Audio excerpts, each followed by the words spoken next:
महत्त्वाची बातमी मुंबईतनं घाटकोपर अशोकनगर दरड दुर्घटनेप्रकरणी अजून एक मृतदेह हाती लागलेला आहे। सद्दाम हुसेन याचा मृतदेह आता हाती लागलाय। 39 तासांनंतर बचाव कार्य पूर्ण झालेलं आहे। या संपूर्ण प्रकरणामध्ये आतापर्यंत जवळपास 7 ते 8 जणांना जीव गमवावा लागलेला आहे। एकूण दरड कोसळून मृत्यू झालेल्यांची संख्या आता 8 झालेली आहे।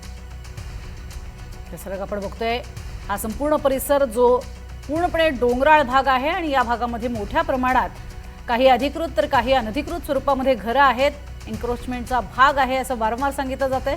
याबद्दल अधिक माहिती घेणार आहोत। ऋतिक गणकवार आमचे प्रतिनिधी आपल्यासोबत आहेत। ऋतिक, तब्बल 32 तासांनी बचाव कार्य पूर्ण झालंय।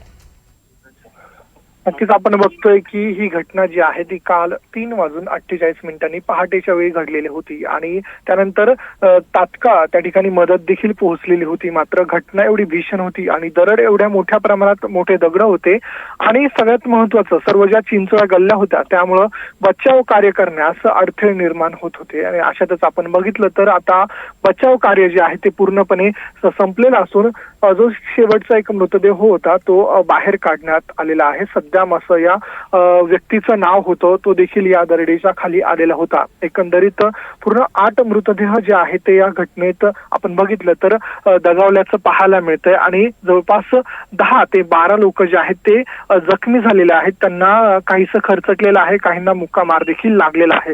मात्र आपण बघितलं तर आता हे बचाव कार्य जे आहे ते 32 तासांनंतर आता संपुष्टात आल्याचं आपण बघतोय।